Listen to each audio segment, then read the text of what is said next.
Diretamente do Brasil, Brasília, Distrito Federal. Quem vos fala, mestre Dinho, trazendo sempre informações na palma da sua mão, com notícias de utilidade pública, nacional e internacional. O mestre Dinho, eu quero aqui, antes de iniciar esta live, eu quero falar sobre o Pix do juiz Oscar Aníbal Chapan. Pix, Oscar Aníbal Chapan, @gmail.com. Repito, Oscar Aníbal Chapan, @gmail.com. Está na descrição desse vídeo.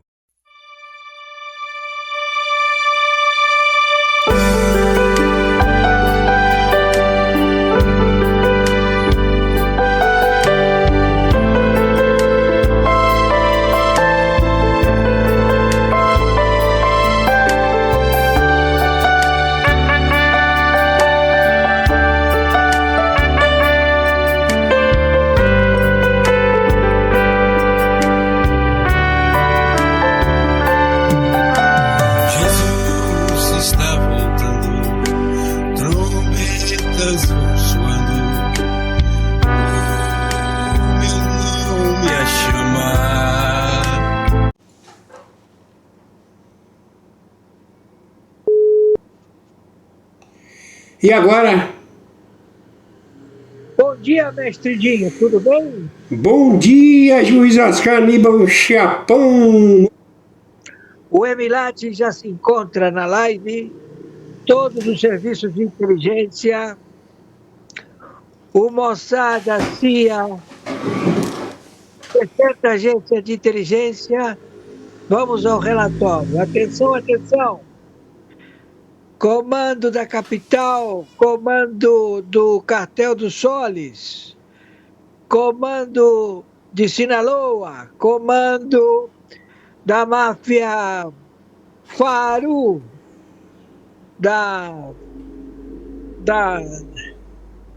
de lá do Ocidente, do Oriente, todas as máfias, Nangreta, Cosa Nostra, todos, atenção, atenção.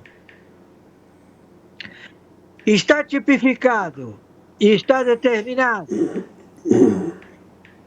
a intervenção em todo o território da América Central, da América do Sul e do Caribe, do continente América Central, América do Sul, pelas tropas de 123 países signatários do Tribunal Penal Internacional, pela OTAN, pela NATO, pelo Pentágono, pelo Comando Sur, a defesa do território que está para ser invadido pelas forças navais da Rússia e da China, estacionadas em portos e aeroportos da África.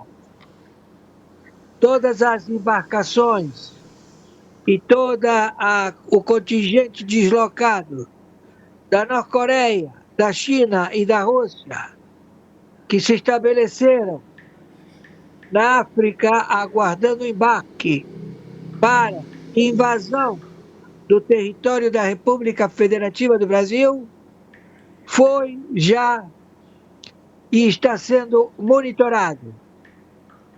Estamos com todo o aparelho de submarinos, são 14 submarinos atômicos, observando o procedimento em que as embarcações da China, da Rússia, que se encontram na costa do Atlântico, em portos da África, estão todos sendo monitorados. Então, a qualquer momento em que houver a maior orientação de deslocamento dessas embarcações serão levadas a pique, serão levadas ao fundo do oceano. Vamos então ao relatório. Quem está falando é o senhor Oscar Aníbal Chapano, árbitro internacional. Já está decidido. O continente centro-americano, sul-americano e do Caribe estão em intervenção durante 10 anos das tropas dos Estados Unidos da América, da Secretaria do Tesouro, dos Estados Unidos da América, da Secretaria de Estado, OFAC, na intervenção ao combate de guerra nuclear mundial contra o narcotráfico, contra o contrabando de petróleo, diesel, todo tipo de combustível, armamento processado pelos narcoestados Brasil, Peru, México, Colômbia, Venezuela, todos os países, 17 países da OCRIM, Foro de São Paulo, Grupo de Puebla. Todos identificados, todos já com vastas provas, ao qual tem por liderança Luiz Inácio Lula da Silva, óbito, quem está no lugar dele, segundo revelação do seu próprio associado, Maduro, se trata de um espião, espionagem da administração Biden, Obama, Bush, da CIA, um impostor colocado na presidência da República Federativa do Brasil para o delipêndio, utilizando as multinacionais, as empresas brasileiras, a dar default financeiro todos os meses e proceder ao Tesouro, determine o pagamento destas dívidas e esse dinheiro ele é confiscado pelos terroristas que ocupam cargos no Senado, na Câmara de Deputados, no Pleno do Supremo Tribunal Federal, nas autarquias, procuradorias gerais, também nos governos de Estado, 27 governos de Estado e 5.070 prefeituras. Tudo já visto com vastas provas, tudo já acautelado com investigações da Polícia Federal, várias apreensões, várias tomadas de decisão. Temos já todos os responsáveis pela outorga deste capital administrativo que são processados por elementos que praticam espionagem, motim, sabotagem, que tem nome e que eles, por serem terroristas, estão engajados na legitimidade do seu propósito, entregar o Brasil para a ditadura do narcotráfico, para a ditadura de algozes, torturadores, a estabelecer a escravidão do povo da República Federativa do Brasil. São verdadeiros filhos de uma puta! Todos já com vastas provas. Então, já foi determinada a sanção OFAC contra o terrorista guerrilheiro Petro, da Colômbia, e sua família. Ele tem todos os seus bens já acautelados. Todos estão dentro desta mesma progenitura de acautelamento de bens. Todos eles. Todos eles já estão com a prisão determinada, decretada, no planeta. Então todo mundo onde se encontra será levado à prisão. Então nós temos um filho de uma puta que se faz chamar Luiz Inácio Lula da Silva, conjuntamente com senadores, deputados federais, partidos políticos, seus proprietários, bancos, conglomerados financeiros, todos já acautelados, onde todos seus bens foram confiscados pela OFAC, Secretaria de Estado, que acautela todos os bens em qualquer lugar do planeta. Isto já está ocorrendo. Então nós temos um procedimento de barganha política através da Itália com relação a Zambelli, deputada federal brasileira, que se encontra em prisão determinada pela própria representante da Itália.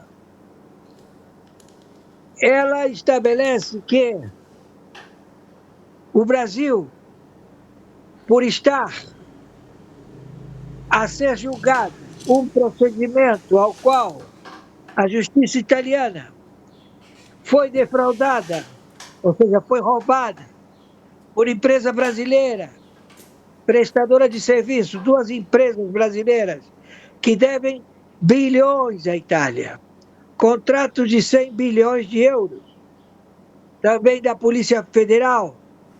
A Polícia Federal tem contratos com o governo da Itália e que eles querem estabelecer uma barganha de entregar a Zambelli, deputada Zambelli, para liberar a seu favor o procedimento do judici a ser estabelecido. Judiciário. Itália-Brasil, a que venha a favorecer os italianos. Em troca, eles entregam a Zambelli a 10 anos de prisão fechado. Isto não ocorre, não vai ocorrer, porque já é publicidade, mas está já publicitado o crime de enforcement, estelionato, produzido pelo Pleno da Corte do Supremo Tribunal Federal contra a Itália. Então, todo este procedimento já é notícia global. Então, a Itália, ela sai do conglomerado do euro, ela não participa mais do governo do euro e ela passa a ser autônoma.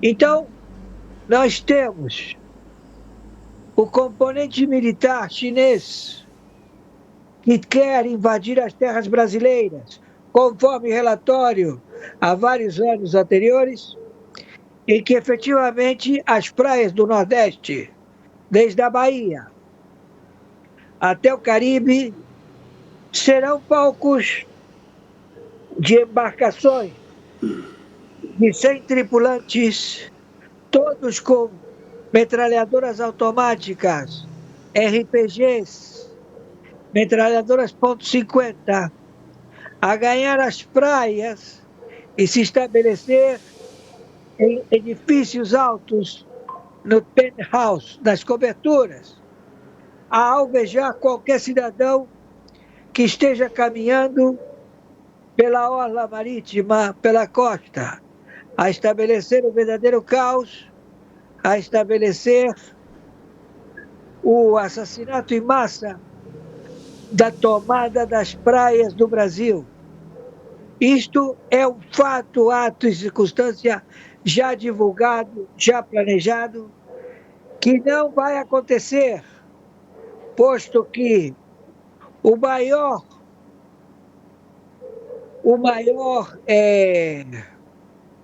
instrumento de guerra dos Estados Unidos da América se desloca do Pacífico para as costas do Brasil. No momento já existem 2 embarcações do Brasil no território das águas brasileiras. E também submarino nuclear, que patrulha de Terra del Fuego a fronteira do Canadá, com vigilância contínua, acompanhando o deslocamento de submarinos russos nucleares e também embarcações. Isto cessantemente. Então o Brasil já está em posição de defesa de guerra atômica nuclear, cujo líder da OCRIM, Foro de São Paulo, Grupo de Puebla, Luiz Inácio Lula da Silva, já se encontra acautelado. Lá ele receberá todas as orientações dos seus crimes, da sua facção narcoterrorista, do seu feudo mundial de contrabando de petróleo, vendendo petróleo venezuelano, vendendo petróleo chinês,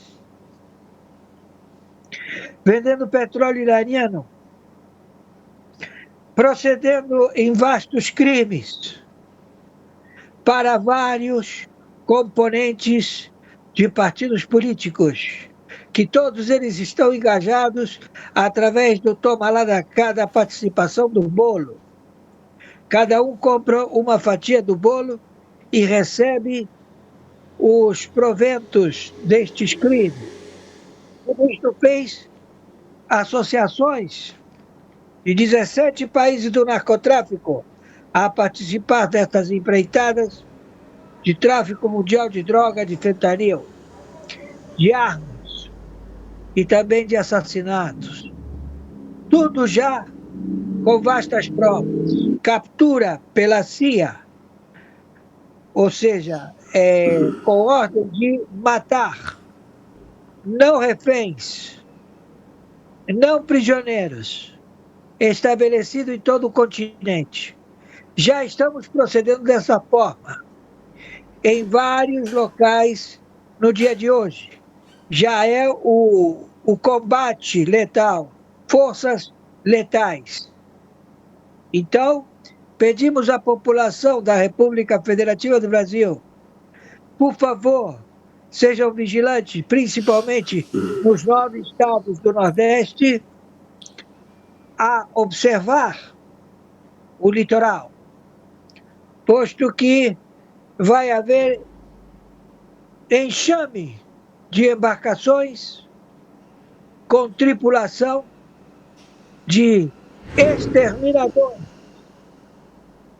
a estabelecer o islâmico, a cortar a cabeça de civis brasileiros e colocar em estacas as cabeças e ir ganhando território terra adentro. Isto é o modus processado e a forma de invasão como eles procedem. Nós já estamos preparados e acautelados para proceder a pegar os cabeças, os líderes. Temos vários nomes. E isto tudo se consolida hoje. A intervenção é de 10 anos contra o narcotráfico. É uma guerra contínua, diária, estabelecida por resultados, todos mapeados, todos já confeccionados, nomes, todos os aparelhos de células terroristas, contrabando, todos já identificados. Foram anos de investigação. Esse é o relatório. Senhor Mestridinho, é com o senhor agora. Sim. Meus amigos e amigas patriotas, quem vos fala, mestre Dinho. Hoje, dia 2 de novembro do ano de 2025, nós acabamos de assistir a live do juiz Oscar Aníbal Chapão. E na sequência, vamos agora assistir as matérias, aquelas matérias que o juiz Oscar Aníbal Chapão envia para o mestre Dinho todos os dias. São matérias de utilidades públicas, nacional e internacional. A seguir. Temos recebido várias denúncias sobre o envolvimento do ministro Gilmar Mendes aqui em Portugal. Nós vamos começar essa investigação não só aqui em Portugal, mas também vai incluir também outros países aqui da Europa. Nós sabemos que o Gilmar tem uma casa, ele tem uma casa luxuosa aqui num bairro nobre aqui de Lisboa, e também possui uma conta bancária, uma conta conjunta. Nós queremos investigar mais a fundo, porque nós conhecemos o histórico que não é muito agradável, o histórico do ministro Gilmar Mendes.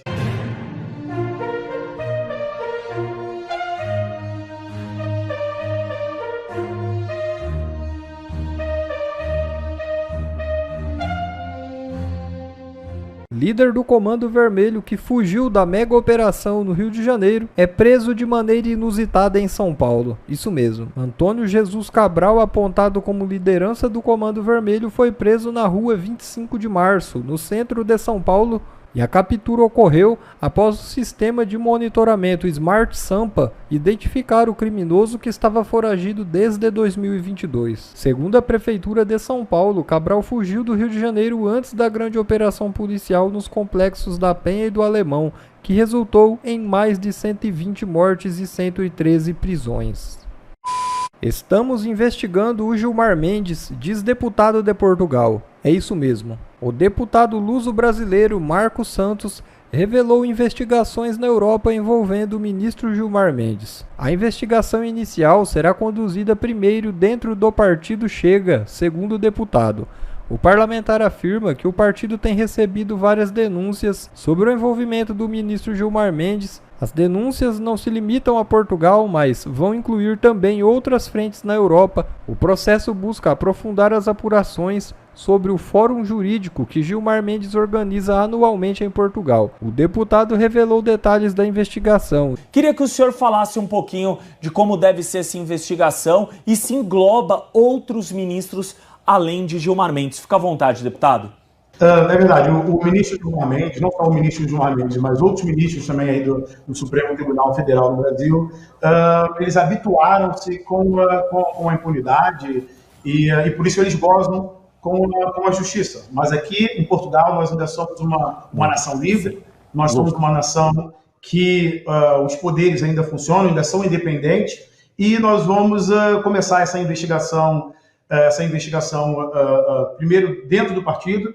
É importante ressaltar que o Partido Chega é o segundo maior partido aqui em Portugal, nós somos o líder da oposição, e temos recebido várias denúncias sobre o envolvimento do ministro Gilmar Mendes aqui em Portugal.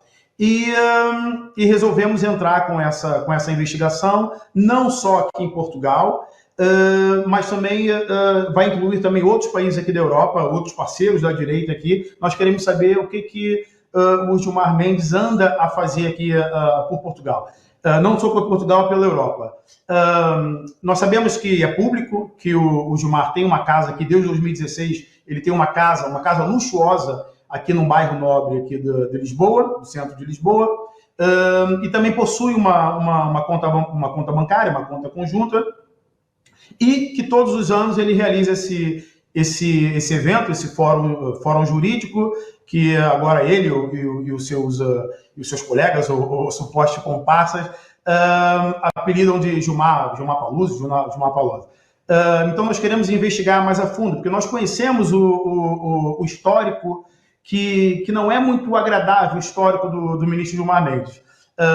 O ministro Gilmar Mendes ele tem se aproveitado, atenção que eu posso falar isso, porque eu estou num país livre e democrático e exercendo meu trabalho de deputado.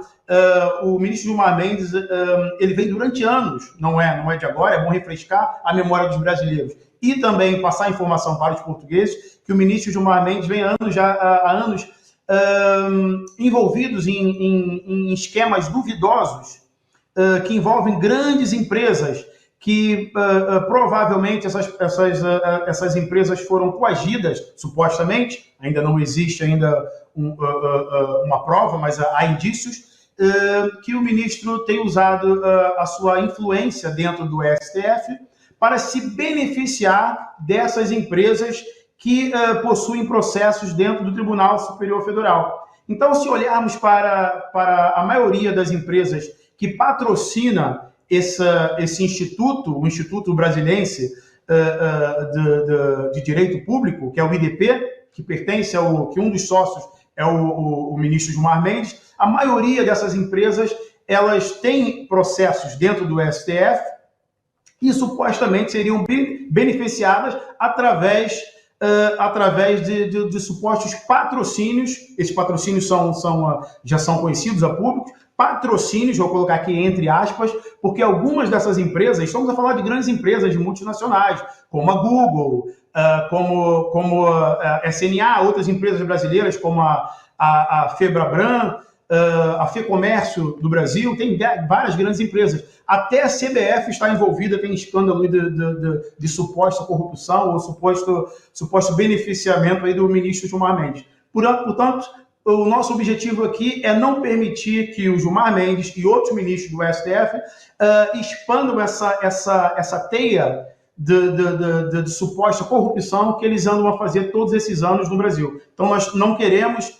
que o Gilmar venha expandir os negócios obscuros, não só para Portugal, mas também para a Europa. De bandidos, nós já estamos cheios, já existem muitos que estão cá, que são amigos do Lula. Portanto, nós não precisamos de bandidos nem corruptos importados. Nós vamos falar agora sobre o projeto de lei antifacção que o Lula mandou para o Congresso hoje. É um projeto bunda, não tem nada demais nesse projeto. É só o Lula desesperado tentando sair dessa situação que ele está agora de ter sido jogado para trás com essa ação do Cláudio Castro, né? A verdade é que a mega operação no Rio de Janeiro mudou a agenda política no Brasil, é o que avalia o PT. Além disso, o Lula ainda está sofrendo muito por conta da associação dele de traficante com vítima, que ele falou lá na Malásia, lembra? Então, ou seja, a situação do Lula está complicada. E vamos falar aqui sobre as outras estratégias que eles estão fazendo aqui. Gleisi está dizendo que a oposição quer a intervenção do Trump, está pedindo intervenção do Trump. O Haddad falou que se não chegar no CEO das facções, o dinheiro vai voltar a abastecer o crime organizado, que absolutamente não faz sentido nenhum, né? O dinheiro, ele não vai de cima para baixo numa organização criminosa, ele vai de baixo para cima, né? Os traficantes vendem lá no varejo e isso sobe esse dinheiro, né? Não tem lógica nenhuma que ele está falando aqui, mas enfim. Vamos falar sobre essas estratégias da esquerda aqui e o problema que eles têm politicamente com isso, tá? Então tá aqui, ó, o Lula tá defendendo celeridade para que o PL antifacção seja enviado ao Congresso, já foi enviado ao Congresso, nada. Ele aumenta a pena para quem é a facção criminosa, não sei o que lá, e cria o crime de organização criminosa privilegiada, ou, desculpa, organização criminosa agravada e outras coisas mais, né? Então, ou seja, é uma coisa que não faz diferença nenhuma, como eu já falei para vocês, esse negócio de aumentar a pena de crime, isso não dá efeito nenhum no final das contas, né? É lógico, o Lula continua insistindo também na questão da PEC da centralização das polícias, dele controlar as polícias todas, mas isso não vai passar no Congresso. O Congresso já falou que vai aprovar a PEC da segurança pública, né? Porque ficar sem aprovar a PEC seria ruim, mas o que eles vão fazer, eles vão tirar essa parte de centralizar as polícias todas no governo federal, não vai ter isso, mas a parte de integração de polícias e coisa e tal vai ser aprovada na PEC, né? Então, é isso daí. O Lula não sabe o que fazer. Aí, os argumentos do pessoal tá aqui, ó. O fato é, a mega operação mudou a agenda política do Brasil, não tem jeito. Vai se falar muito nisso daí. Em termos de notícias, hoje girou em torno disso. Teve algumas outras poucas notícias aí, mas a verdade é que tá todo mundo falando disso ainda, né? E aqui, ó, a Glaze veio com essa ideia de que não, que eles estão fazendo um incentivo da direita à intervenção de Trump porque o pessoal não é soberania, não quer soberania. Eu acho ótimo que a Glaze continue com essa narrativa, porque o que acontece nesse caso aqui, né? Lembra? Hoje tem uma parte da população brasileira que está meio brigada com o Trump porque acha que as tarifas foi uma coisa injusta com o Brasil. Mas eu tenho certeza que mesmo essas pessoas, se o Trump vier aqui para matar traficante, para acabar com o tráfico de drogas, para acabar com bandidagem, elas vão aplaudir o Trump, cara. O pessoal do Lula não tá entendendo qual que é a lógica dessa história, né? A população, principalmente a população mais pobre do Brasil, é muito contra esse negócio de bandido e coisa e tal. As pesquisas são amplas, né? Então a Glaze está jogando essa aqui, eu acho ótimo, vai reabilitar o Trump aqui para muita gente aqui no Brasil, né? O Haddad foi outro que falou besteira aqui, ó. Se não chegar no CEO das facções, o dinheiro vai voltar a abastecer o crime organizado. O Haddad, a questão toda é a seguinte, meu amigo, o CEO da facção, ele ganha dinheiro justamente com o pessoal da rua vendendo as coisas. Se o pessoal da rua não consegue vender as coisas, eles não ganham dinheiro. Então não tem esse negócio não de CEO. É verdade, os chefões têm que ser presos, né? O problema é que os chefões já estão presos. Se você pegar o chefão do Comando Vermelho, o Marcinho VP, tá na cadeia, já tá lá, cumprindo pena lá. Todos eles estão, Fernandinho Beiramar, todo mundo, chefe de facções, todos estão na cadeia. Eles até preferem assim porque eles ficam mais seguros lá dentro da cadeia, continuam mandando do mesmo jeito e ficam mais seguros, né? Essa ilusão de que o que ele quer insinuar aqui é que, na verdade, tem outras pessoas ainda mais ricas que estão do lado de fora. E, pô, não tem, pô. Se tivesse, o Marcinho VP já tinha entregue para sair da cadeia, já tinha entregue para vazar disso daqui. Não, quem tem é aquilo ali mesmo. É verdade que eles contratam pessoas dentro da Faria Lima, dentro de empresas financeiras no Brasil, para lavar dinheiro, para fazer aquele monte de coisa. Isso é verdade. Mas isso não adianta, ou seja, você pode acabar com um esquema de lavagem de dinheiro e vão fazer outro esquema de lavagem de dinheiro.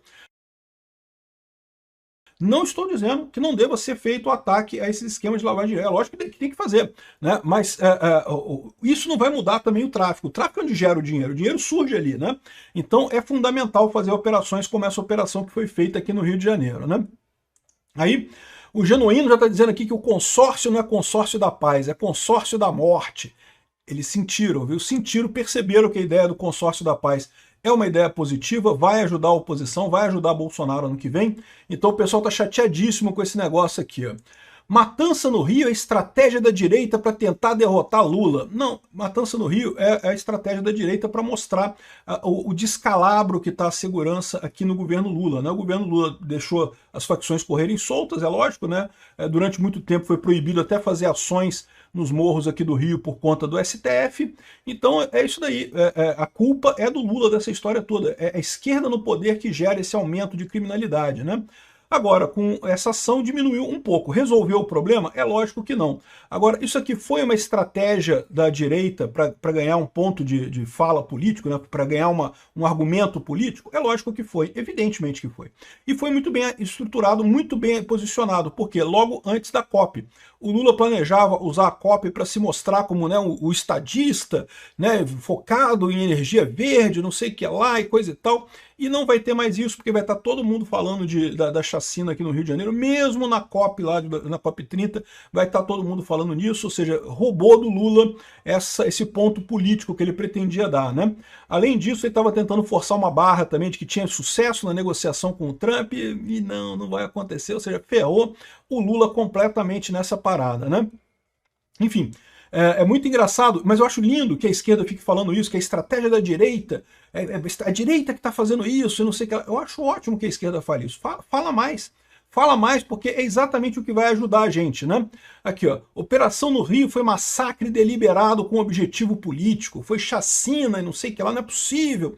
Hoje teve uma coletiva de imprensa da Polícia Civil aqui do Rio falando que já identificaram 99 dos corpos e 78 deles têm antecedentes criminais extensos e 40 e tantos tinham já mandados de prisão em aberto, né? E aí já viu o pessoal falando, o quê? Então só tinha 78 que eram criminosos? Então os outros não eram criminosos e coisa e tal? E Não é assim, eu já expliquei para vocês que não quer dizer isso, né? Ou seja, os outros eram criminosos que não tinham sido pegos ainda, não tem ficha criminal ainda, mas estavam lutando lá dentro. Inclusive, aí eles falam assim, não, mas esses então não poderia ter matado porque eles não têm antecedente criminal. Não, não é assim, porque mesmo quem tem antecedente criminal, você não pode matar, simplesmente, por ter antecedente criminal. Ninguém morre por ter antecedente criminal, ninguém morre por ter mandado de prisão contra ele, né? Se a pessoa tem um mandado de prisão, ela deve ser presa. Se a pessoa tem uma ficha corrida muito grande, ela deve ser no máximo detida para averiguação, para ver ali se tem alguma informação nova e pronto. Não é para matar a pessoa, né? Não existe isso de crime de morte porque tem mandato em aberto, ou porque tem mandado em aberto, ou porque tem ficha criminal, né?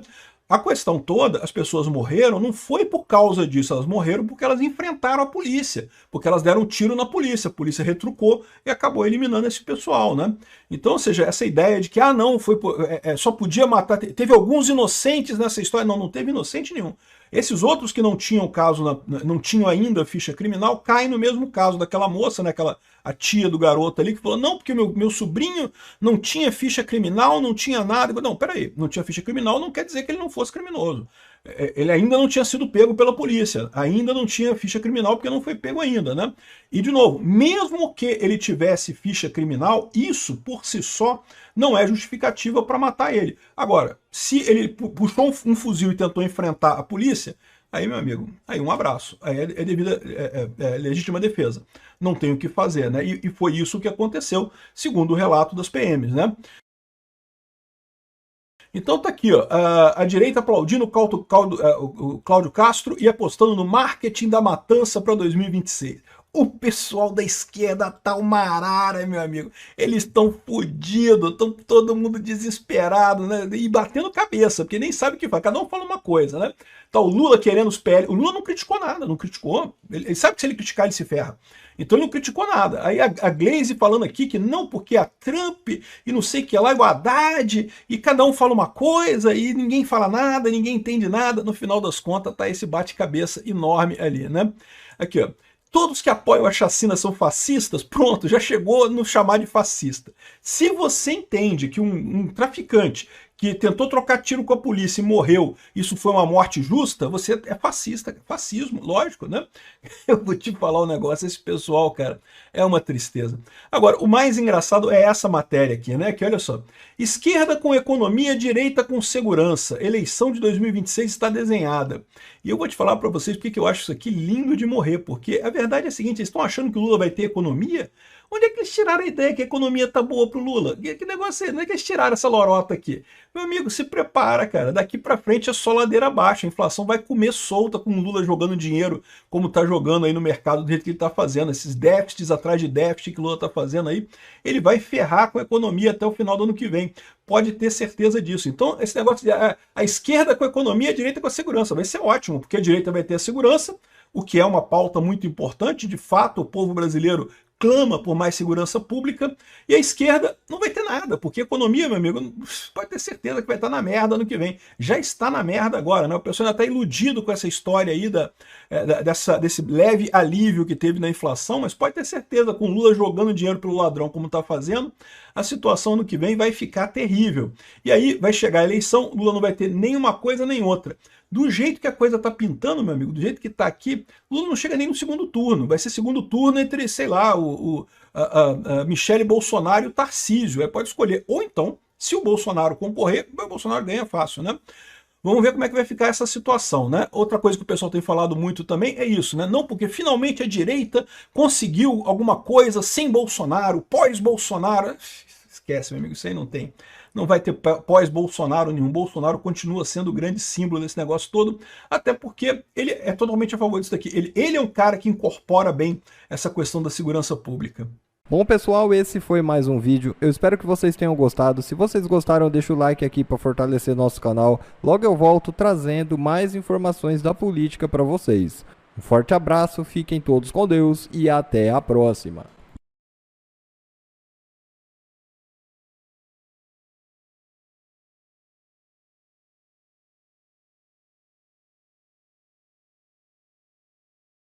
O que acaba de acontecer pode mudar o rumo da política mundial. Lula acaba de ser detido fora do Brasil após cometer um erro gravíssimo. E segundo informações, Donald Trump teria autorizado a CIA a agir diretamente. A tensão entre Brasil e os Estados Unidos chega ao limite. Então já deixa o seu like, se inscreva no nosso canal e compartilhe agora. Você precisa ver até o final para entender o que está por trás dessa movimentação que pode mudar tudo. Então preste bem atenção nas principais informações do dia e me ajude a levar para mais pessoas possíveis.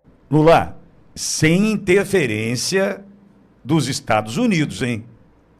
Sem aquele tijolo na luva, né, Barros? Sem daquela lambida na mão na hora do bafo. Bafo, a gente sabe que você tem, hein? Famoso BTL. Conhece BTL, Bafo? Ô, Barros? Não. Bafo de tigre louco. Nunca ouviu falar do BTL? Não, Os caras é um BTL. Não? Não. Bafo de tigre louco. BTL. O cara tem um BTL. Daquela lambida na mão no jogo de bafo e tal. Sem essas artimanhas, hein? Sem essas peripécias, Lula. Sem interferência do governo americano, hein, querido? Aí desce pro play e a gente vai brincar de eleição com Bolsonaro. Conta aí, Barros. Olha, o general americano Michael Flynn foi conselheiro de segurança nacional no início do governo Donald Trump em 2017. Ele fez uma publicação nessa semana com uma declaração de forte teor político em sua conta oficial no X. Segundo ele, a Agência Central de Inteligência, CIA, estaria profundamente inserida no Departamento de Estado dos Estados Unidos e teria utilizado recursos públicos americanos para influenciar a política interna do Brasil. Na publicação, ele afirmou que poucos americanos compreendem a dimensão da atuação da CIA dentro do Departamento de Estado e defendeu que a agência precisa ser contida. Ele escreveu que Donald Trump não tem ideia que isso aconteceu e que nenhum contribuinte sabia que o dinheiro dos americanos estava sendo usado para derrubar o governo brasileiro. O militar marcou perfis oficiais e políticos dos Estados Unidos, pedindo que o caso seja esclarecido e os responsáveis identificados. Michael Flynn é considerado uma figura influente no setor de inteligência norte-americano. Antes de atuar na Casa Branca, ele foi diretor da Agência de Inteligência de Defesa e oficial de carreira do Exército dos Estados Unidos. As declarações reacendem antigas discussões sobre o envolvimento da CIA em processos políticos na América Latina. E essa publicação ele fez, foi feita anteontem, ele fez também compartilhando uma segunda publicação. Eu encaminhei para o Edson aí, tem para colocar também para nossa audiência. É uma publicação do perfil @realbob, que diz o seguinte: a definição de interferência eleitoral estrangeira. O Departamento de Estado dos Estados Unidos pediu grandes favores e aproveitou conexões pessoais para construir máquinas de votação para autoridades brasileiras alinhadas a Lula, e então a CIA alertou Bolsonaro para não mexer ou lançar dúvidas sobre as novas máquinas de votação protegidas pelo Departamento de Estado dos Estados Unidos que determinavam sua eleição. Ô Barros, espera um pouquinho, essa eu não sabia. Isso é novidade para mim. Ele está falando da urna. Máquina de votação que ele fala é a urna eletrônica, tá? Só para traduzir corretamente. Meu Deus, na tradução, essa aí é nova para mim, Barros. Ele diz o seguinte, eu vou repetir. Por o favor. Departamento de Estado pediu grandes favores e aproveitou conexões pessoais para construir máquinas de votação para autoridades brasileiras alinhadas a Lula. E então, a CIA alertou Bolsonaro para não mexer ou lançar dúvidas sobre todas as novas máquinas de votação, as novas urnas eletrônicas protegidas pelo Departamento de Estado dos Estados Unidos que determinavam sua eleição. Essa é a publicação. Ele diz o seguinte: significado: a CIA, que facilitou a derrubada do governo dos Estados Unidos em 2020, também derrubou o governo brasileiro em 2022 por um comunista. Meu Deus do céu.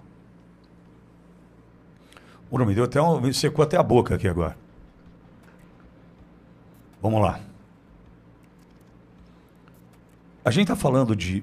Barros, sinceramente, essa outra publicação eu não tinha visto. Na verdade é o seguinte, o general fez uma publicação, a primeira publicação feita pelo general Mike Flynn, é um comentário em cima dessa publicação desse perfil Real Robert.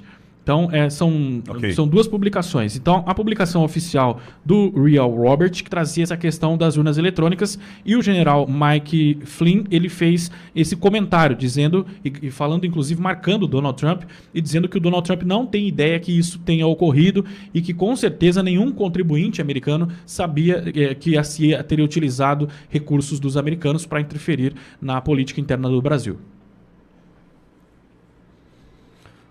Bom, a gente precisa de um programa para analisar uma publicação dessa, né? Bom, a gente volta, eu vou começar de um ponto, e me perdoe se eu misturar as estações por aqui, porque o assunto é muito complexo e grave. Grave. Eu primeiro preciso olhar para um negócio chamado Deep State, ou aparelhamento do Estado. E preciso, Barros, vou fazer uma salada maluca aqui, e você vai me entender, Barros. E pode interferir se você entender que eu me perdi na linha aqui, porque é muita coisa, Barros. Pode interferir. Falamos ontem de um tal de concurso público unificado. Concurso Público Nacional Unificado, CPNU, aqui no Brasil. Ô louco, Peter, mas o que você está falando de concurso público nacional unificado? Me justifica aí. Tá bom, vamos lá. Estão tentando mostrar para mim, e já existem publicações e investigações, até gente presa, de que esses concursos hoje no Brasil podem estar passando por fraudes no que tange o aparelhamento do Estado, inclusive com membros do crime organizado. Olha a gravidade do que eu estou dizendo aqui. Nós estamos vivendo hoje, no Brasil, a possibilidade de estar ocorrendo fraude em concursos públicos para que venhamos a colocar, entre todas as aspas, legalmente, inclusive membros de facções criminosas dentro da estrutura do Estado. E por que eu começo fazendo a leitura por esse ângulo? Do Deep State ou do aparelhamento do Estado? O general Mike Flynn, ele acaba me dizendo o seguinte, olha, derrubaram Trump em 20 e derrubaram Bolsonaro em 22, usando a estrutura da agência de inteligência norte-americana. Aí você vai se perguntar, mas espera um pouquinho, Trump não estava no poder? Não comandava a CIA? De 2017 a 2020? Trump não comandou a CIA? Não estava sob o seu comando? Aí tem um negócio chamado o Deep State, o aparelhamento que mostra pra gente que não. Não. Quantos anos de Bill Clinton? Quantos anos... Bom, Bush, desculpa, não consigo ter nenhum apreço. Eu não consigo ter sentimento por George W. Bush. Eu olho e... Sabe que ele não cheira nem fede? Deve ter sua culpa também, hein? Porque se Lula diz que ele se deu melhor em toda a sua história com Bush, já começo a duvidar do Bush. Mas vamos lá. Não tenho... Certamente aqui Rodrigo Constantino ia dar um show, né? A própria Ana Paula, eu não tenho essa habilidade. O que eu tenho de sentimento em relação ao Bush, não cheire nem fede, mas deve ter participação nisso tudo. Mas vamos lá. Clinton, Bush, Obama. Imagine o aparelhamento que se deu da inteligência norte-americana durante todos esses anos. E aí vem o azarão Trump e vence Hillary Clinton em 2016, assumindo em 2017. Pô, deu tudo errado, exemplo do que deu no Brasil, Bolsonaro ganhou dos caras. Ok. A CIA, a agência de inteligência norte-americana, usou da sua estrutura para destruir Trump para a eleição de 2020. E essa mesma estrutura foi usada para destruir Bolsonaro no Brasil. A gente já sabia disso, já tinha notícia, né, sobre isso. Agora, a questão envolvendo as urnas, para mim é uma novidade. Por quê? O que nós sabíamos, e o que eu tinha como informação até aqui, e veja, rumor, boato, conspiração, isso aí eu tenho todo dia um monte aqui no meu celular, recebo 500 mensagens. Mas o que a gente precisa ter é informação, para daí eu poder trabalhar contigo aqui. É por isso que a Auriverde não foi pega até hoje. Vamos, por mais que queiram. Vamos lá. Quando agora trazem o assunto urna, acaba entrando num ponto que nós não tínhamos como informação, porque nós havíamos parado no seguinte capítulo. Bolsonaro, pressionado por agentes da CIA, que exigiram que Bolsonaro reconhecesse o resultado das eleições e não atrapalhasse, não questionasse. Ó, não vem encher o saco, Bolsonaro. Você vai perder em 22 e não reclama. Eu confesso que eu adoraria saber, e espero um dia que o presidente possa nos contar, numa entrevista para Ouro Verde, e espero que seja em breve, qual foi o tipo de ameaça que ele recebeu da CIA para reconhecer uma eleição que aparentemente, supostamente, hipoteticamente, provavelmente, termos que eles gostam de usar, foi uma eleição fraudada, inclusive com auxílio desses equipamentos. Porque agora, com a palavra, o aposentado Luiz Roberto Barroso, com a palavra, por que Luiz Roberto Barroso? Porque ele foi negociar a interferência do governo americano nas eleições do Brasil. O que foi negociado? O que foi negociado? Com a palavra, o senhor ministro Alexandre de Moraes, o Internacional venceu o Corinthians e ninguém discute. Nós não podemos discutir a eleição de 2022 no Brasil. Eu não tenho essa possibilidade. Eu vou preso, amigo, se eu discutir a eleição de 2022. Agora, e diante deste apontamento de um general americano, dizendo que houve interferência, houve uma exigência para que Bolsonaro reconhecesse o resultado, e uma provável, uma hipotética, uma suposta alteração na construção das máquinas. Isso é grave ou não é? Eu não posso fazer a pergunta que estava aqui para sair. Eu não posso fazer. Porque se eu fizer, eu posso ir preso. Mas com a palavra, o então presidente do Tribunal Superior Eleitoral, Alexandre de Moraes, com a palavra, o excelentíssimo senhor, aposentado agora, e desejo que em breve magnetizado, Luiz Roberto Barroso. Que eu adoraria que me contassem estes, o que de fato aconteceu, o que de fato foi acordado. Qual foi a ameaça feita ao presidente Bolsonaro? Mato você e sua família? O seu avião vai cair? A sua água vai estar envenenada? Qual foi a ameaça? Porque entendo eu que do alto da dignidade, da honradez, do brio do presidente Bolsonaro, só uma ameaça para tirar a família do jogo. Tirar do jogo mesmo. Poderia fazer o Bolsonaro recuar. Porque ele, por ele mesmo, ele não recuaria. Conhecendo um pouquinho do meu presidente. Se a gente fala de alteração na fabricação das máquinas, a gente está falando de algo absolutamente fora do nosso controle. Entretanto, informação que justifica para mim com clareza o motivo pelo qual eles defendem com unhas e dentes que não seja implementado o voto impresso no Brasil. Eu lanço um outro desafio. Eu sei, eu sou um Zé qualquer, eu sou um grão de areia. Não tem problema, eu sei. Eu tenho espelho em casa, não tem problema. Mas eu posso me encorajar aqui e lançar um desafio, não posso? Eu não estou olhando para 22. Mas se vocês são os bons da boca mesmo, põe voto impresso para 2026, mas de iniciativa do Tribunal Superior Eleitoral. Coloca voto impresso. Coloca voto impresso, porque agora esse general, alta patente, general americano, alto escalão da inteligência norte-americana, esse cidadão acabou de colocar uma colônia de pulgas atrás da minha orelha. E entendo que com fácil resolução, atitude ali, ó, tranquila, a gente resolveria essa questão. Peço mais uma vez, na condição de cidadão, de eleitor, pagador de imposto, eu peço mais uma vez a estes que comandam o Tribunal Superior Eleitoral, zerem as dúvidas, zerem qualquer possibilidade de questionamento, entreguem de uma vez por todas o voto impresso e a contagem pública dos votos. Entreguem. Outro ponto.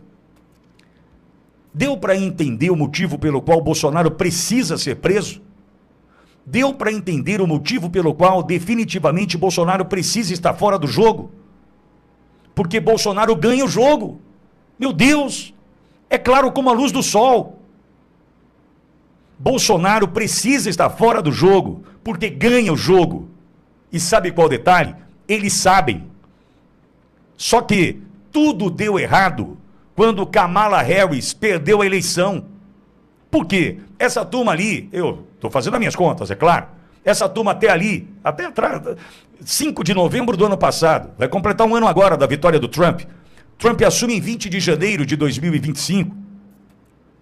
Certo? Certo. Vamos lá? Amigo. Tudo deu errado para os caras que imaginavam ter as costas largas com Kamala Harris no governo americano, que muito provavelmente manteria esse deep state intacto. Não teria fala de nada nem ninguém, porque eles estariam no poder e abafariam, controlariam as informações. E Kamala Harris diria o seguinte: ô turma do Brasil, pode tocar o terror aí, não tem problema, a gente segura aqui. Essa mesma CIA que ameaçou Bolsonaro, eu não tenho dúvidas de que ameaçaram Bolsonaro. E um dia, eu prometo para mim mesmo, que vou perguntar para o presidente Bolsonaro qual foi a ameaça que ele recebeu. Se ele estiver me assistindo agora, deve estar se respondendo. Inquieto, que deve estar agora, deve estar se respondendo. Porque ele foi ameaçado. Um homem da envergadura, da força do presidente Bolsonaro, da resiliência desse homem, ele só deixaria isso acontecer diante de uma grave ameaça. E um dia nós descobriremos qual foi. Só que com a derrota da Kamala e esse time montado por Trump, nós descobrimos o tamanho da farsa. Não foi só uma ameaça. Segundo o Real Bob, esse perfil, que conta com um comentário do Mike Flynn, general Mike Flynn. Pois não? E também usa aspas do Mike Pence também, viu? Informações fornecidas pelo Mike Pence. Olha o time. Segundo estes, nós tivemos adulteração ou alteração na construção das máquinas, se é que você me entende. Se a gente estivesse num país sério, num país sério, você acha mesmo que a gente estaria discutindo isso aqui agora desse jeito, e o Brasil tocando a vida? Alguém ouvindo Jennifer do Tinder no semáforo agora? Você acha mesmo que o Brasil seguiria normal? Como reverberou essa publicação de ontem, por exemplo, no Congresso? Como irá reverberar hoje no Congresso uma publicação como essa? Qual será a atitude dos parlamentares diante de uma afirmação como essa? É aí que a gente precisava de homem de verdade, homem do saco roxo, para ir agora se acorrentar na frente do tribunal. Era hora de precisar de homem de verdade, falar assim, ó, enquanto não provarem que não aconteceu isso, eu não saio daqui. Era hora, mas a gente, infelizmente, esse tipo de homem no Brasil é artigo em extinção. Porque o cara tá de olho, sabe do quê? Na eleição do ano que vem. Ele não tá de olho em resolver um problema agora, que poderá interferir mais uma vez no ano que vem. O cara tá de olho na eleição dele, em como vai se manter ganhando 36 mil reais por mês, com uma puta de uma vida, morando num apartamento maravilhoso em Brasília. Ele tá de olho nisso. Por quê? Porque, porra, 36 mil por mês e toda essa mordomia, como é que eu vou fazer para ter isso o resto da vida? É a pergunta que esse cara tá se fazendo agora. Pô, se eu for me acorrentar diante do tribunal para pedir justiça, transparência, será que vai acontecer o quê comigo? Vão me prender? Vão me caçar? Esse tipo de homem no Brasil está em extinção. Esse é o problema. Esse tipo de homem no Brasil está em extinção. Porque o Brasil, com esse tipo de informação de um general norte-americano dizendo que teve alteração nas máquinas, você já me entendeu? E tá tudo bem no Brasil? A bolsa não subiu, a bolsa não caiu. Como assim? Isso é gravíssimo. Isso é gravíssimo. E a gente vai aceitar numa boa? Amigo, um dia eu vou perguntar para o Bolsonaro qual foi a ameaça que o senhor recebeu. O senhor pode nos contar? E vou dizer outra coisa, que Bolsonaro entre em 2027 e limpe essa corja que também deve aparelhar estruturas do Brasil a ponto de servirem à CIA para destruir um processo eleitoral democrático no Brasil. É gravíssimo, hein? Bitoli, e só uma questão Pois não. que o Borgo está me lembrando aqui, aliás, é uma condição que precisa ser discutida. Ela não pode ser... porque a eleição e o resultado da eleição, ele pode ser discutido por parlamentares, por exemplo, pela Comissão de Relações Exteriores.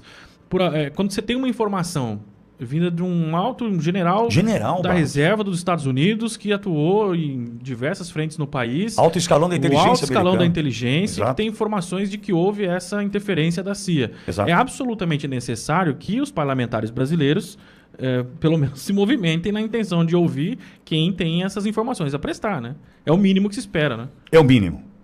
O Brasil tinha que parar. Opa, vamos parar? Vamos resolver? Abre as máquinas lá. Não, já destruíram a maioria das máquinas. Não sei. Agora, que o tribunal use do mínimo da moralidade, não é da legalidade, porque não tem obrigação nenhuma de fazer o que eu estou pedindo, mas da moralidade, e me entregue voto impresso e contagem pública dos votos. É possível? É possível? Um dia também vou te contar tanta coisa sobre isso, amigo. Eu não posso hoje, vou preso se eu fizer. Mas eu vou te contar tanta coisa sobre isso. Esse dia vai chegar. Pessoal, fala pra vocês aqui. As pessoas têm que ser menos emocionadas. Eu tô vendo político acreditando em narrativa da Globo News. Meus amigos, vamos aprender a analisar os fatos. Olhe pra tudo que tá acontecendo. O Trump, ele aperta a mão de todo mundo. Ele abre diálogo com todo mundo. Ele falou com Kim Jong-un na Coreia do Norte. Ele fala com o Xi Jinping e depois bota mais de 100% de tarifa, se for preciso, em cima dos produtos chineses, principal parceiro comercial dele. Aliás, o livro de fotografias do Trump, quem mais aparece é o Xi Jinping. Então, a gente não pode, a todo momento que ocorre, né, o que está dentro do script da negociação do Trump, né, a parte de entrar numa fase mais aberta, até de elogiar, a gente baixar as armas. As sanções, todas elas seguem. Nenhum visto foi devolvido. A Magnitsky continua aplicada. E a gente está vendo muita incompetência. E sempre a mesma narrativa, né? Toda reunião é a preparação para a próxima reunião. Pessoal, fala pra vocês aqui. Gente, tá? É isso que o Lula consegue. O fiasco é esse. O primeiro, o Lula conversou por telefone, né? Marcou... lá na ONU, né? Aconteceu lá o encontro breve lá na ONU. Vamos marcar uma reunião. Tá. Aí, de marcar reunião, desceu um pouco o degrau, né? Não, vai ter um telefonema. Aí teve um telefonema para marcar uma reunião. Aí, a reunião aconteceu na Indonésia, né? Aconteceu agora recentemente. O que aconteceu durante a reunião? Marcou-se, tentando marcar a próxima reunião. É o que o Lula tá conseguindo, gente, tá? Postergando, marcando reunião, marcando reunião. É o que o Lula conseguiu.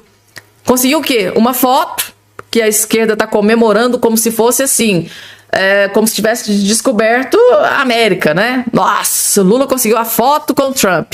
Para eles foi como se fosse ganhar uma Copa do Mundo. E o Lula tira foto com todo mundo, com amigos e inimigos. Tanto é que ele tirou foto com o Putin, tirou foto com o Xi Jinping, tira foto com todo mundo. Isso não quer dizer nada para o Trump. O próprio advogado do Donald Trump, Martin DeLuca, ironizou o Lula. Gente, o Lula fez uma viagem dessa basicamente para tirar uma foto com o Lula. Que vergonha, que humilhante. Porque da reunião não conseguiu nada. Como assim, Fabiana? Não conseguiu nada da reunião? Bom, segundo Eduardo Bolsonaro, não. O Lula não conseguiu absolutamente nada com essa reunião.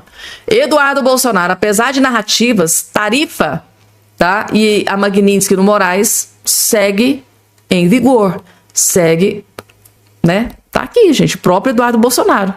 Nem tarifa conseguiram tirar, pontuou o deputado federal Eduardo Bolsonaro. O Eduardo Bolsonaro aqui, com esse comentário, tá humilhando o Lula, gente, tá? Eu acho que a gente for pegar no fio da meada, é isso que ele tá fazendo, tá humilhando o Lula.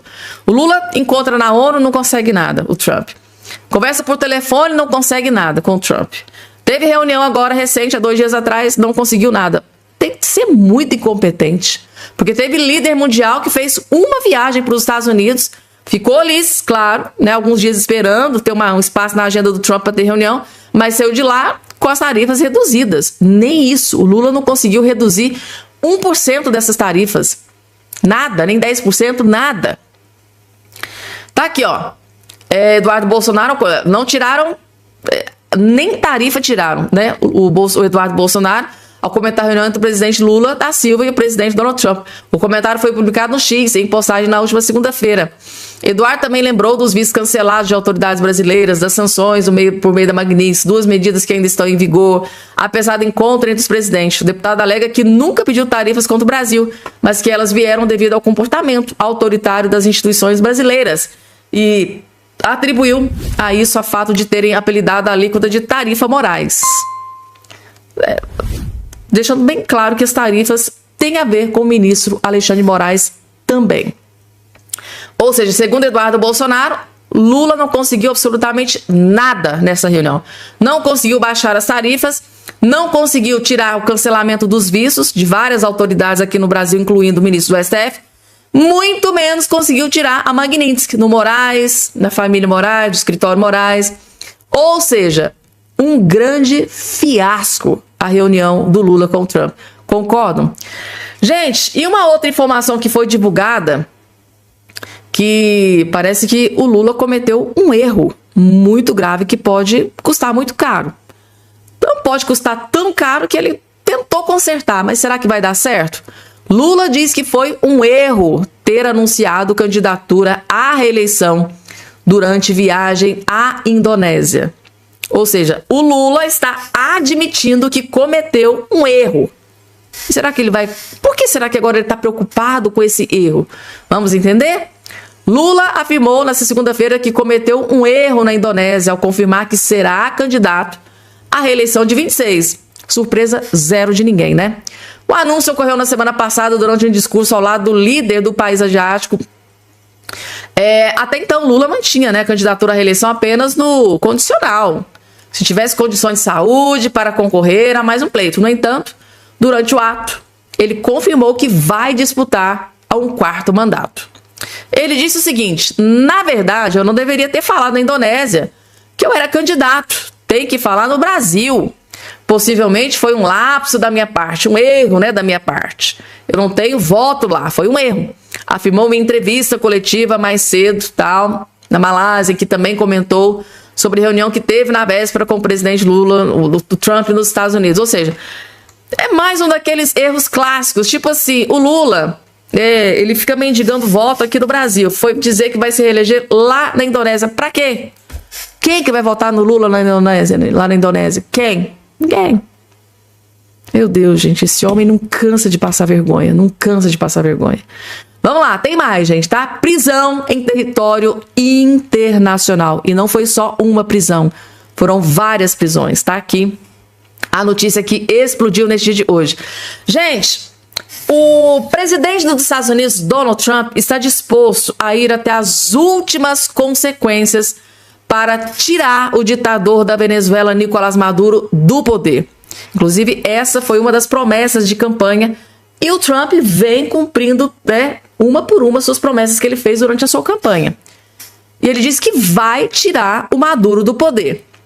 Aí, olha só o que foi divulgado aqui recentemente. Venezuela anuncia prisões vinculadas a plano da CIA para atacar navio em Trinidad e Tobago.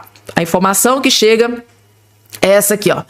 A Venezuela anunciou ter desmantelado uma suposta célula criminosa vinculada à Agência Central de Inteligência dos Estados Unidos, a CIA, denunciando uma suposta operação que incluiria o ataque ao navio USS Gravely da Marinha Americana, atracado em Trinidad e Tobago, com o objetivo de incriminar o governo de Nicolás Maduro. Segundo o ministro do interior venezuelano, o Diosdado Cabello, um dos capangas do Maduro, pelo menos 4 pessoas foram presas na ação. Caracas anunciou no dia anterior a prisão do que chamou de um grupo de mercenários e classificou a presença militar americana na ilha caribenha de provocação. Em nosso território está sendo desmantelada uma célula criminosa financiada pela CIA, vinculada a esta operação encoberta, disse o chanceler venezuelano Iván Gil, acrescentando ter comunicado o governo de Porto de Espanha sobre a suposta operação de bandeira falsa. Informei com claridade ao governo de Trinidad e Tobago sobre a operação de bandeira falsa dirigida pela CIA. atacar o navio militar estadunidense parado na ilha e culpar a Venezuela para justificar uma agressão contra o país. Então, segundo a Venezuela, estava tendo um plano, um conluio ali para, né, articulando para, olha, eles fizeram isso, vamos fazer aquilo. Então, segundo eles, se anteciparam. Assim, gente, não teve imagens, até agora não teve, né, imagens da prisão. Será que aconteceu mesmo? Tem muita gente que está colocando em xeque. Então, a tensão entre a Venezuela e os Estados Unidos atingiu um nível elevado no último mês, com o presidente dos Estados Unidos, Donald Trump, confirmando ter aprovado operações secretas da CIA no país sul-americano. Ou seja, realmente Donald Trump autorizou a ação da CIA em território venezuelano. Gente, o Trump está disposto, cujo até as últimas consequências, ele quer tirar o ditador Maduro do poder. E a segunda informação aqui do Jornal o Globo, Venezuela está revidando com prisões. Ou seja, né, gente, o Trump deve estar... Oi, gente, Estados Unidos faz novos ataques no Pacífico, aumenta a força contra o narcotráfico e mata 14. O secretário de Defesa dos Estados Unidos, Pat, anunciou que as forças americanas destruíram 4 embarcações ligadas ao narcotráfico no Oceano Pacífico. Os ataques ocorreram nesta segunda-feira, dia 27, resultaram em 14 mortes, com apenas um sobrevivente. A operação militar, que consistiu em 3 ataques distintos, representa a ação mais letal desde o início das operações americanas na região em setembro. Com esta ofensiva, o total de embarcações destruídas chega a 14, enquanto o saldo de mortos nas operações sobe para 57. O secretário divulgou um vídeo da ação nas redes sociais, reforçando a postura do governo Trump.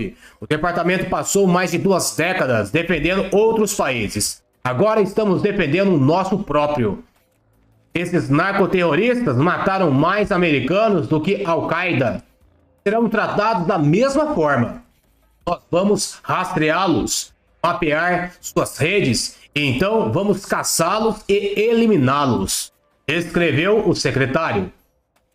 As operações militares americanas intensificam simultaneamente a pressão sobre o governo de Nicolás Maduro. Os Estados Unidos realizaram sua terceira missão com bombardeios B-1 perto de Caracas, demonstrando poder militar na região.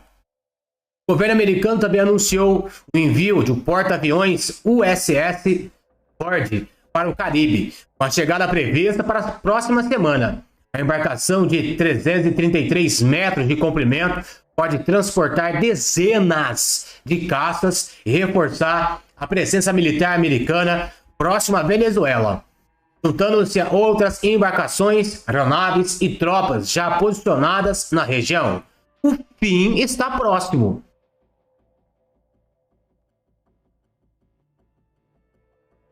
É a confirmação, então, das mortes que estão acontecendo contra narcoterroristas, pessoas que estão levando drogas para os Estados Unidos, os Estados Unidos mostrando seu poder militar. E dessa vez não vai ter prisão, eles vão sim acabar com a vida daqueles que estão destruindo os Estados Unidos e também a América toda aqui em volta.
a primeira pessoa, primeiro brasileiro, primeira pessoa do Brasil que recebeu oficialmente o asilo político em virtude das ações de Alexandre de Moraes. Então você veja, hoje Alexandre de Moraes é visto aqui nos Estados Unidos como um protagonista de um momento caótico institucional do Brasil que chega ao ponto de caracterizar uma juristocracia, um estado de exceção, uma perseguição política, e hoje nós já temos um brasileiro oficialmente, é a primeira pessoa.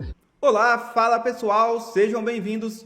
Se você gosta e apoia o nosso conteúdo, deixe o seu like e inscreva-se no canal.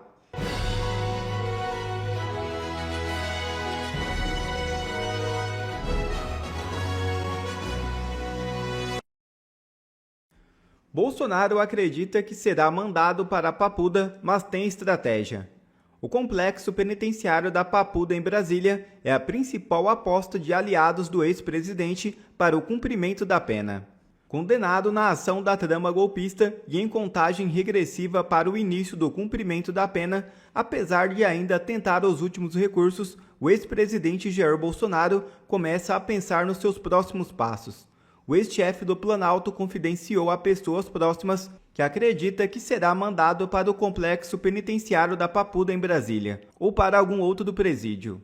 Segundo uma fonte com bom trânsito entre a família Bolsonaro, ouvida pelo Metrópolis, o ex-presidente pretende tentar reverter a prisão para domiciliar, após o início da execução da pena, caso seja mesmo determinado o cumprimento em presídio.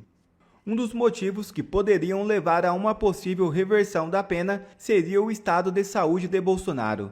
Desde o início do ano, ele já foi internado pelo menos 3 vezes e passou por procedimentos cirúrgicos. Além disso, o ex-presidente tem reclamado das crises de soluços que têm se intensificado, segundo alguns aliados.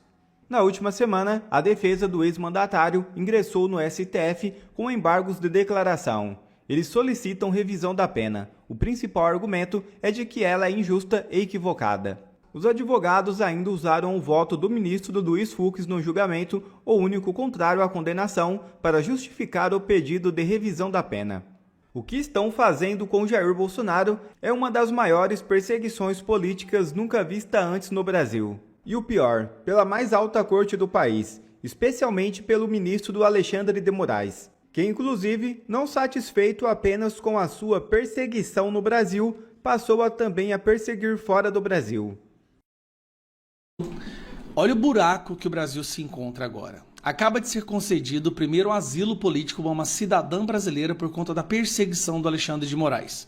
Vamos lá. Nós temos hoje, nos Estados Unidos, vários, talvez dezenas de brasileiros pedindo asilo político por conta da perseguição e da violação de direitos humanos do Alexandre de Moraes, que é agora sancionado pela Lei Magnitsky. Nós temos Alan dos Santos, Eduardo Bolsonaro, as pessoas do 8 de janeiro, Rodrigo Constantino, várias outras pessoas que estão lá pedindo asilo. O primeiro asilo acaba de ser concedido. E sabe para quem? Para esta pessoa aqui, ó. Uma jornalista que se chama Elisa Robson. E não tem nada a ver com 8 de janeiro.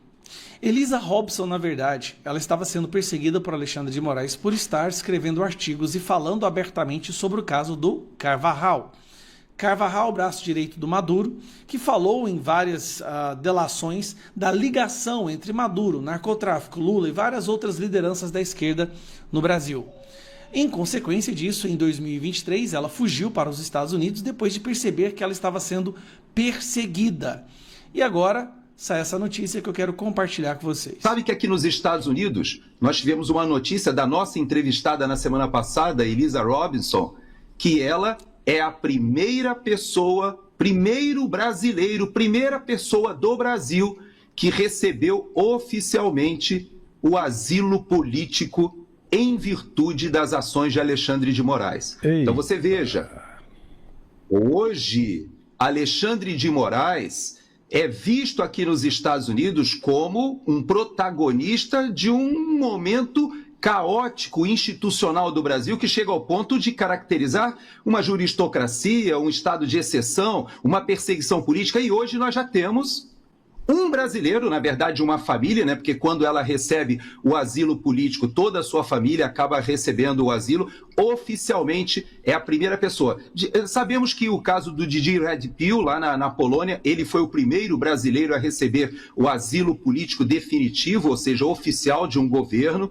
Agora, a Elisa Robson, que nós entrevistamos semana passada aqui, e recebeu oficialmente o asilo político aqui nos Estados Unidos. Veja que o Alan dos Santos ainda não recebeu, a própria juíza Ludmilla ainda não recebeu, vários brasileiros que se refugiaram aqui fugindo da questão do 8 e 9 de janeiro não receberam asilo político, mas a Elisa Robson foi a primeira. Nós temos então um caso emblemático que está acontecendo que prejudica ainda mais o Alexandre de Moraes. E está aqui, ó.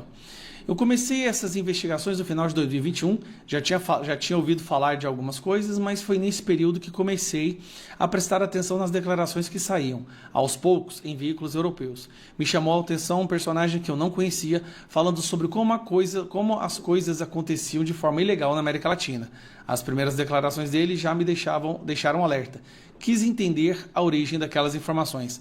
Do Armando Carvajal Barros, o El Polo, que fala sobre a ligação da Venezuela, que mandou dinheiro para Lula, para o PT, financiou partidos e lideranças de esquerda na América Latina. Esses artigos, essas falas dela, essa investigação dela, fez com que ela tivesse que fugir do Brasil de acordo com a perseguição que ela estava sofrendo pelo Alexandre de Moraes.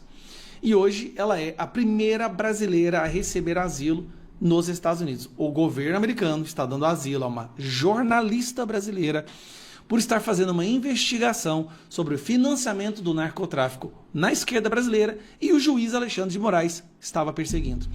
Nós temos hoje várias pessoas que fugiram do Brasil pedindo asilo em vários países e estão conseguindo esses asilos porque quando eles apresentam o que tá acontecendo, o governo daquele país fala, não, isso aqui é surreal.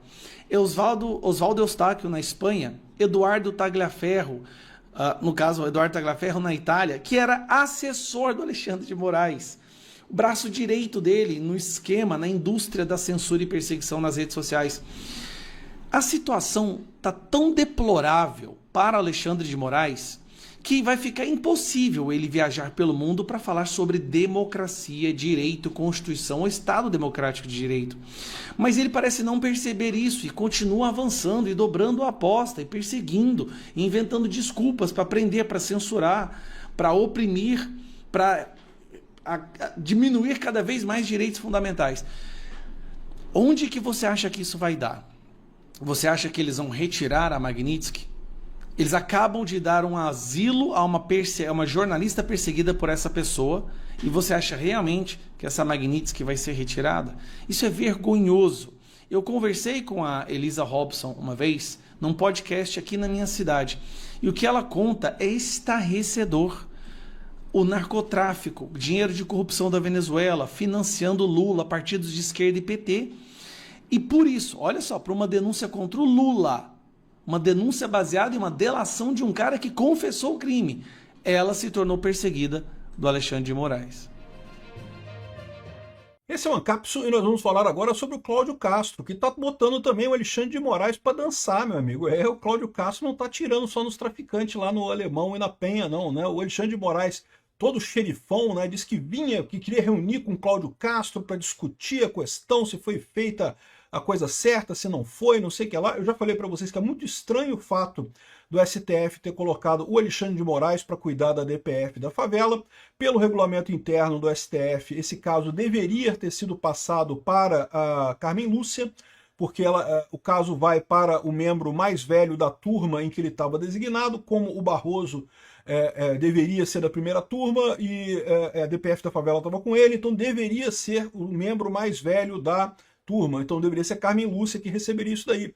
Isso não é uma sugestão do regulamento, não, isso é uma coisa obrigatória. O princípio do juiz natural diz exatamente isso, que não pode escolher. Ninguém pode escolher juiz, nem o próprio juiz pode escolher, nem o próprio tribunal pode escolher qual juiz que vai julgar um caso, né? E nesse caso, muito estranhamente, escolheram o Alexandre de Moraes. O Alexandre de Moraes disse que queria falar com o Cláudio Castro, não sei o que lá, tá a oposição toda cobrando que ele prenda o Cláudio Castro, não sei o que lá. Ele veio aqui pro Rio, ele não falou que não vai receber o Moraes no Palácio do Planalto, não, no Palácio da Guanabara, aqui perto de casa, aqui, Praça da Guanabara não. Vamos entender esse caso aqui, o que está acontecendo nessa história, qual que é o propósito do Alexandre de Moraes disso daqui, né? Essa notícia foi sugerida por Masha e Ursão Peter, Ian Curtis votava na Margaret Thatcher e várias outras pessoas. Obrigado aí ao pessoal que sugeriu notícias lá no nosso site, no visãolibertaria.com, e obrigado a você que está assistindo o nosso vídeo. Se você gosta do nosso conteúdo, por favor, deixe o seu like, se inscreva aqui no canal, né? Bom, então só para relembrar, aí fazer uma recapitulação do que aconteceu, né? Teve a mega operação lá no Morro do Alemão, ali, né? No Complexo do Alemão e da Penha,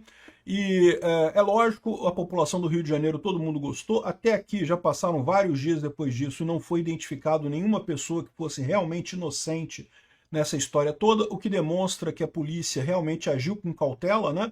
É muito difícil isso, porque numa operação desse tamanho, com 2.300 agentes, né, contra uma facção enorme lá no coração do Comando Vermelho aqui no Rio de Janeiro, a chance de você ter um efeito colateral, né, uma pessoa inocente acabar morrendo em consequência da ação é muito grande, né? Mas a polícia tomou um maior cuidado realmente, trouxe o combate para a mata para minimizar esse tipo de problema e de fato parece que conseguiu. Se até aqui não se chegou a nenhuma informação de algum inocente morto nessa história, realmente fica uma situação muito positiva para a polícia do Rio, né? Mas é lógico, a esquerda não gostou disso, né? E tinha a tal da ADPF das favelas que por algum motivo foi parar nas mãos do Alexandre de Moraes. Isso aqui é a parte mais pouco explicada dessa história, porque como eu expliquei, pelo regulamento interno do STF, não deveria ter ido para ele, deveria ter ido para o membro mais antigo, né? O membro mais antigo é a pessoa que está há mais tempo no STF na primeira turma, então deveria ter ido para a Carmen Lúcia nesse caso, né? E foi para o Alexandre de Moraes. Por que foi para o Alexandre de Moraes? Ninguém explicou como é que foi a escolha, ninguém sabe de nada. E existem alguns questionamentos nisso daí, tá? Uma das coisas que eu vejo nessa história é justamente, ninguém nunca descartou, né? Sempre teve essa ideia de que o Alexandre de Moraes ele tem uma veia política, tá? A expectativa, toda essa lambança que ele está fazendo na política brasileira, claramente com um processo de perseguição contra Bolsonaro absolutamente injustificado, né? Isso tudo parece levar a crer que ele tem ambições políticas aqui no Brasil, ele quer realmente se candidatar a presidente e coisa e tal. E eu já falei para vocês que, olha só, isso não é uma coisa totalmente inviável, como podem pensar, não. Assim, é lógico, eu não gosto do cara, eu não votaria no cara de jeito nenhum, mas tá cheio de presidente por aí que eu não gosto. Aliás, a maior parte dos presidentes aqui eu não gosto, e no entanto o cara é presidente, né? Então, assim, o que você tem que avaliar é justamente essa capacidade. E como eu falei para vocês, o brasileiro ele quer muito alguém que cuide da segurança pública. Essa figura de uma pessoa durona que combate o crime com muita força e coisa e tal, é uma figura que teria sucesso político aqui no Brasil, sim. Então eu tenho um questionamento nessa história aí, porque, olha só, de certa, os partidos da esquerda botaram o Alexandre de Moraes nessa com a expectativa que o Alexandre de Moraes bata no PL aqui no Rio, bata no Cláudio Castro e crie confusão. Tá aqui, ó. Partidos da base de Lula acionam Moraes, chamam a operação no Rio de um massacre, coisa e tal. E vai ser muito curioso isso, porque dependendo de como for a reação do Alexandre de Moraes, sim, ele começou já todo errado, né? Fazendo um monte de pergunta, querendo saber um monte de coisa, querendo dar a entender que ele que está mandando nessa operação, ele está querendo se colocar na posição do chefe dessa história, né? E isso faz sentido. Se o objetivo dele for político, for realmente assumir esse lado durão de combate à criminalidade, e eu acho que ele não tem futuro agora por conta das sanções americanas, né? Ele fica numa situação muito delicada, mas assim, ele está tentando negociar isso daí. Ele acha que ainda consegue reverter as sanções. Muito desse pessoal lá no STF acha não, que vai ser só 3 anos aí do Trump, que depois o Trump vai sair lá do governo americano e vai acabar essas sanções. Eu já expliquei para vocês que não é bem assim, e é muito pouco provável que isso aconteça, né? Primeiro porque tem a chance grande do Trump fazer o sucessor dele. O Trump não pode se candidatar novamente em 2028, mas ele pode fazer o sucessor, e o Marco Rubio ou o Vance, ambos são muito ligados ao Trump, ambos continuariam a mesma linha do Trump. Mas mesmo que não aconteça isso, mesmo que de fato entre um democrata lá nos Estados Unidos, o processo não é tão rápido e direto quanto pode parecer esse processo de tirar as pessoas da lista do OFAC, né? De qualquer forma, o Alexandre de Moraes está navegando nessa história. Então existe uma possibilidade, que o Alexandre de Moraes está realmente querendo ajudar a esquerda, e aí nesse caso ele vai querer espinafrar o Cláudio Castro, espinafrar essa opção toda aqui, mas existe a outra possibilidade dele estar querendo, na verdade, se colocar do lado correto nessa história, né? Eu não sei o que ele vai fazer com essa história, com essa vinda dele aqui ao Rio de Janeiro. O que me chamou a atenção foi justamente isso, o fato de que ele veio para o Rio de Janeiro, ou seja, ele fez aquele monte de requisito e coisa e tal para o Cláudio Castro e coisa e tal, mas ao invés dele exigir que o Cláudio Castro levasse lá, apresentasse informações em 48 horas, eu não sei o que lá, ele saiu de Brasília e veio ao Rio de Janeiro para se encontrar com o Cláudio Castro aqui. Ou está vindo, ou já veio, não sei. Ele ou está aqui no Rio de Janeiro, ou vem agora, parece que o encontro dele é na segunda-feira.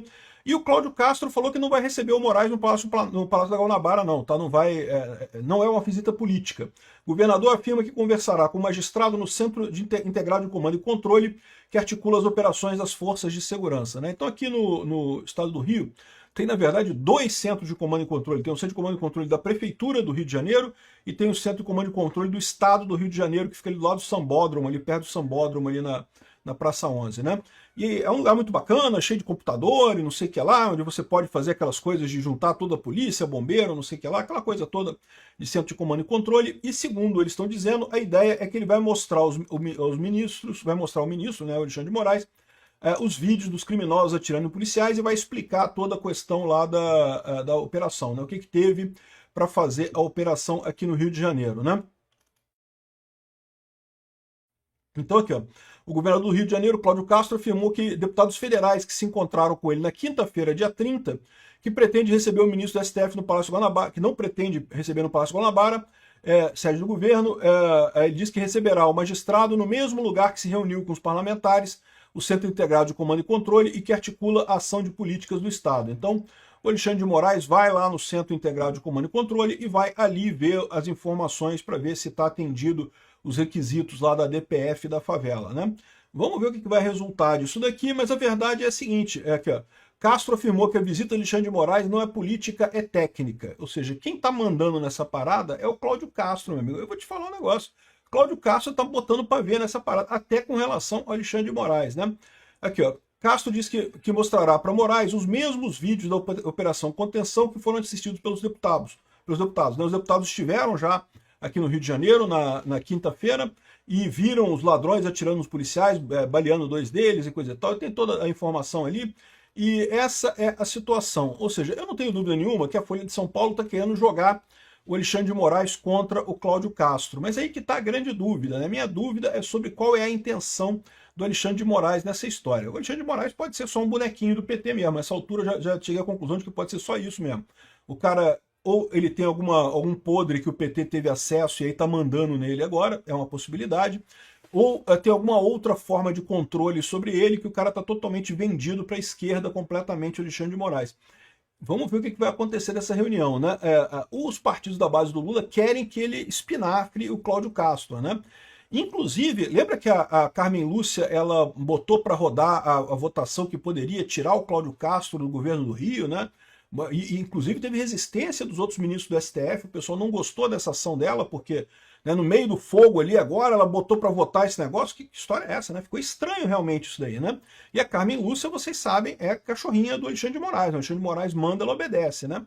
Então, tá muito estranha essa história toda aí dessa movimentação do Alexandre de Moraes lá no STF, né? Aqui, ó, Moraes se reúne com Cláudio Castro e Eduardo Paes na segunda-feira.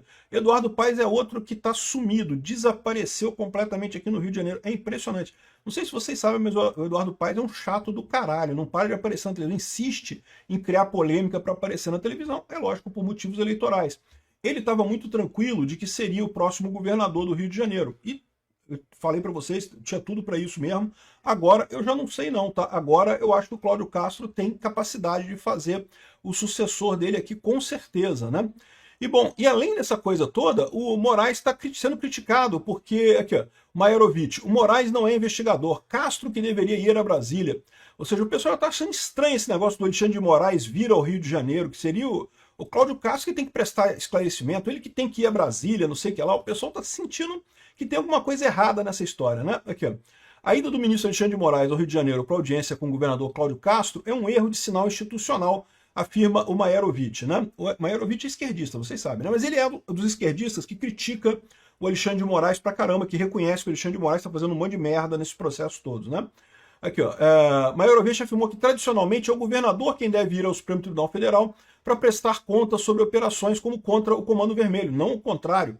O sinal está invertido, quem deveria ir ou ser convocado para Brasília para audiência no Supremo era o governador. O sinal está absolutamente invertido.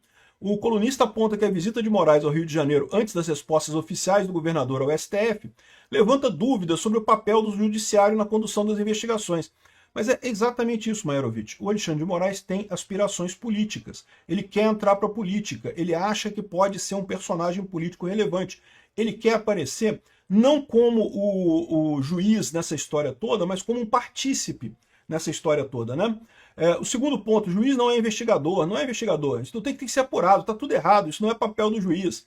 O pessoal da esquerda tá chateado com esse negócio do Alexandre de Moraes, né? Então, ou seja, a esquerda não tá gostando dessa história aqui não, né? Aqui, ó, o tema de audiência de Castro com Moraes no estado do Rio de Janeiro está ou não cumprindo, foi determinado no julgamento da DPF das favelas, né? No caso da operação lá que deixou 117 terroristas mortos, né? Aqui, ó, o relator dessa ação era o ministro Fachin, mas como ele foi para a presidência, o caso foi redistribuído e Moraes foi sorteado relator. Olha que coisa curiosa, né? Eu não sei disso não. Quando o ministro vira presidente, os processos deles vão para o ministro que deixou de ser presidente. Então, todos os processos do Fachin foram para o Barroso. E o Barroso, em tese, estaria na primeira turma, só que o Barroso saiu. Então, isso deveria ser sorteado ou entre a pessoa mais velha da primeira turma, ou se você entender que isso devia ser sorteado na segunda turma ainda, para a pessoa mais velha na segunda turma, que seria o Gilmar Mendes, né? Então, ou era Carmen Lúcia ou era Gilmar Mendes. O Alexandre de Moraes não tinha nenhuma chance de pegar isso. Mas, enfim. Aí eles lembram aqui, ó, que antes de se tornar ministro do STF, o Moraes foi secretário de Segurança Pública de Geraldo Alckmin em São Paulo e ministro da Justiça do Michel Temer, né? Ou seja, essa história toda está muito estranha aqui, né? Vamos ver o que vai resultar dessa conversa entre os dois aí, mas eu torço pelo Cláudio Castro.